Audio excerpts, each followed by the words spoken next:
You can kind of get a sense of the tension there kind of reverberating across the capital in Khartoum, in Sudan. Let's talk about this even further. We brought on Hal Kempfer at this time last night to get an update on what exactly is happening. It seems like things are progressing very quickly, and Hal joins me right now on this Friday night. Hal, good to see you yet again. Thanks for being with us. Hal, for our viewers first, is there or is there not a ceasefire in place right now? And if so, is it holding or not?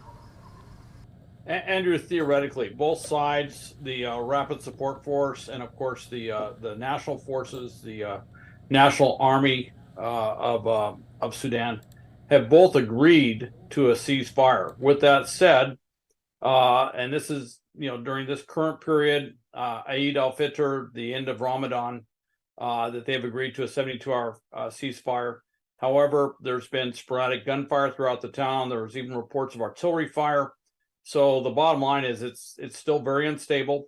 And in terms of planning a non-combatant evacuation operation with a variety of Western powers, it's not just the United States. Djibouti, the airport there is appearing to be very busy right now, with a number of different countries looking at using that as their base of operations for whatever they do to pull people out. They're looking at the Khartoum airport and realizing that it is still under fire, direct fire, indirect fire. There's aircraft that have been hit. So that goes into the planning process of how you would get people out. There's obviously some discussion if you look at where Djibouti is in consideration where Khartoum is. You're either going to go up through Eritrea or more directly across through Ethiopia. That has to be diplomatically worked out with both those countries to get arrangements for overflights, to get arrangements for possible land traffic, or possibly even setting up some sort of support base closer to the Sudanese border. There's just a lot of work that has to be done on that. I'm sure they're doing it as quickly as possible, but they're looking for that break in the action. They're looking for when the fires, if they don't stop completely, at least draw down to a point where they feel it's safe enough to go in there and actually pull people out. We're somewhat fortunate in the United States that we have the type of equipment such as the tilt rotor Osprey aircraft and other types of aircraft that can go in there tactically and pull people out without having to rely on that airport itself. Other countries would have to rely on the airport. So you're going to see a lot of coalition stuff going on in terms of trying to figure out how to jointly pull other nationals, if you will, from a variety of countries out of Khartoum. So Hal, when you're talking about getting U.S. personnel out of the country, is that a methodical process? Has there been plans in place, or they have to come up with them kind of on the fly here because this is, so escalatory at the moment, because we just don't know how many Americans are in Khartoum right now, do we? Well, we don't know because nobody is required to check in with the embassy when they come into the country. And various different countries may or may not share the information of who comes to the airport or through the borders with the respective embassies. That tends to be a very hit and miss system at best, and there's no requirement for them to do so. So they don't know for sure who's there.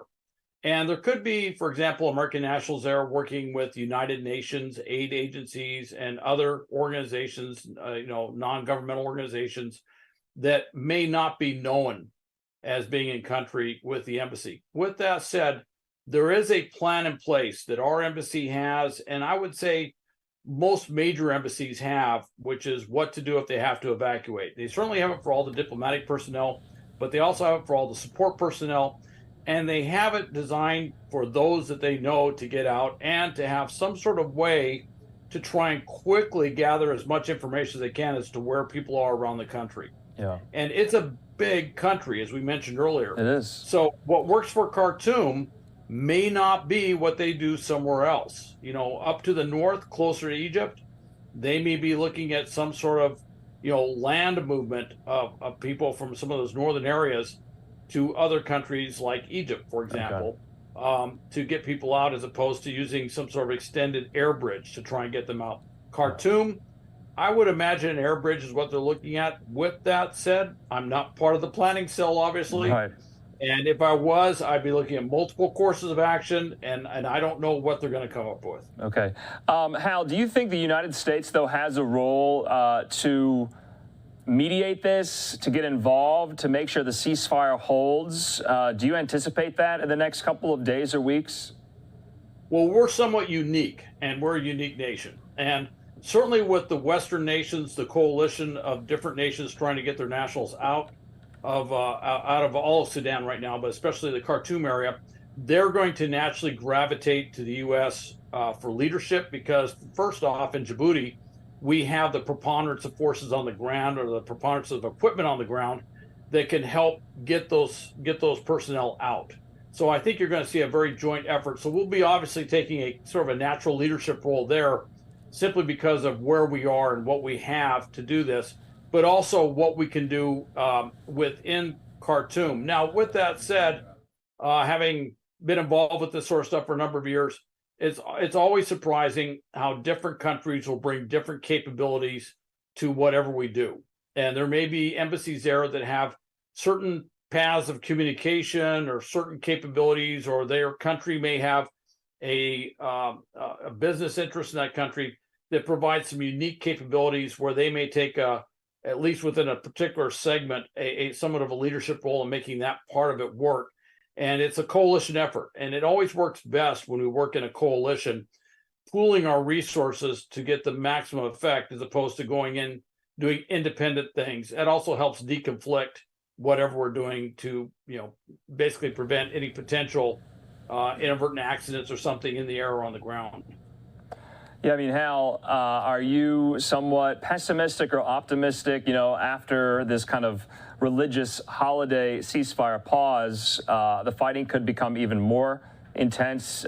You know how some of these countries in Africa, their history internally with civil war, some can go on for decades. Are you concerned that we're seeing the beginning of an ever-widening conflict that could last years, if not decades? Very much so. And it was interesting. The State Department spokesman talked about the fact that there's no military solution. Well, the problem is with the Rapid Support Force, paramilitary, and certainly with the National Army of Sudan, both of those generals think there might be a military solution to this. And as long as they think that, you're going to see fighting continue. The unfortunate thing is that this particular holiday, the end of Ramadan, Eid al-Fitr, that this probably posed the best symbolic chance of getting a ceasefire, temporary ceasefire that both sides would agree to. And whereas officially at the highest levels they did agree to it, on the ground at the tactical level, obviously not everybody's abiding by it. And my concern is we're going to get through this period. There won't be enough cessation of conflict or fires to allow a non-combatant evacuation operation. And with that, we're going to have a tougher time getting agreement down the road, because it's going to be tougher to point to something to say this is a good time to have a ceasefire. And as soon as this thing's up, both sides may retrench, and you may see the same sort of combat or conflict that you saw prior to this holiday beginning. I mean, yes, it tamped down quite a bit, but at the end of this holiday, it could tamp right back up a bit, or go right back up, and we could be in a very difficult position.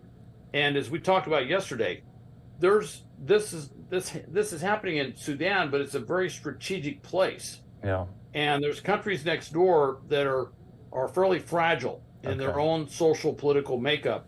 And the players are not just within Sudan, they're regional players, there's outside players that are involved. And this could broaden out into a much larger regional conflict. That's the real concern. And we've seen that happen. If you want to look at what can happen when it really goes bad, look to Syria. Yeah. Look what happened there. There's an example, and it's still ongoing. Okay. Hal Kempfer, as always, we appreciate your insight into these main international headlines. We'll definitely be speaking again about this. Hal, have a good weekend. Okay, you too, Andrew.